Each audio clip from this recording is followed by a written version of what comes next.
My hunch, again, is that we need to follow a risk-based approach, and people need to be advised by medics how risky this is for them, and correct me if I'm wrong, any of the medics here, but the risks for younger people dying of this thing are tiny. In this country, not a single child or baby has died. Nobody under 15 has died. 8 people, and I checked this with the CSO on Monday, 8 people under 65 years of age who have no health issues have died. The vast majority of the population is under 65 and has no health issues. I think we need to assess individually how great a risk we face from this thing and adapt our personal behaviour on the basis of that risk. And finally, let me say that if we look at history of the past 100 years, holistically, what had the biggest impact on human welfare? Was it the Spanish flu?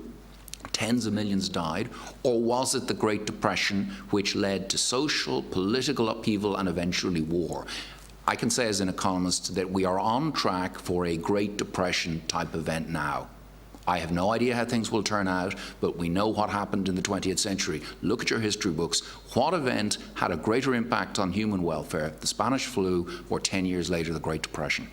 People talk emotively about what we should do. You should close the pubs. Now, Ireland has 7,200 pubs. UK has 47,600 pubs. In the UK, we've had less than 10 outbreaks. So every pub is an outlier. And it's an opportunity to study what's going on. Yes, when people break the rules, you might have a quarantine. 2 weeks, you broke the rules, you're stopping. But some of them, we should be having an evidence-based approach, sample what's going on here. But what we get is a knee-jerk reactions of, let's close all pubs. Tullamore and Portlaoise hospitals have remained clear of cases since the large-scale regional lockdown was announced. And again, I say it was unnecessary, and I'm calling for it to be reversed before more harm is done. And I mean social and economic harm. What's happening here is totally unfair. So I'd just like to know what is going on. Because, I mean, people are becoming very, very frustrated. We need to exercise common sense. And I want to know, was an impact study done before decision-making was taken to lock down 3 counties? Because it was absolutely absurd and nonsense and over-the-top idea. And I want to say that I have been speaking to business people who are very, very hurt by this. There was absolutely no consultation done with any business person. If they were given time, and there's lots of talk about we're in this together. No, we're not in this together. No consultation was done with business people in my own county. We've one of our hotels, the Bridge House Hotel, with 230 staff facing great uncertainty.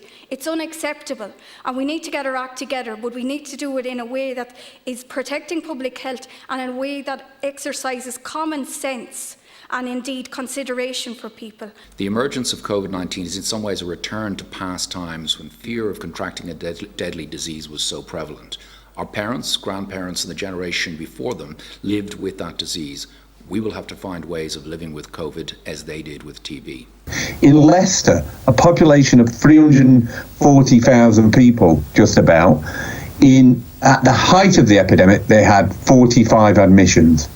When they locked down in July, they've had 7 admissions. So while detected cases were going up, remember that's not the same as cases, they had 7 admissions through the whole of July, and we're working on this. So what's particularly happening with the disease is not the same as what's happening when you go and detect cases. That strategy is there to do your test and trace system and manage them.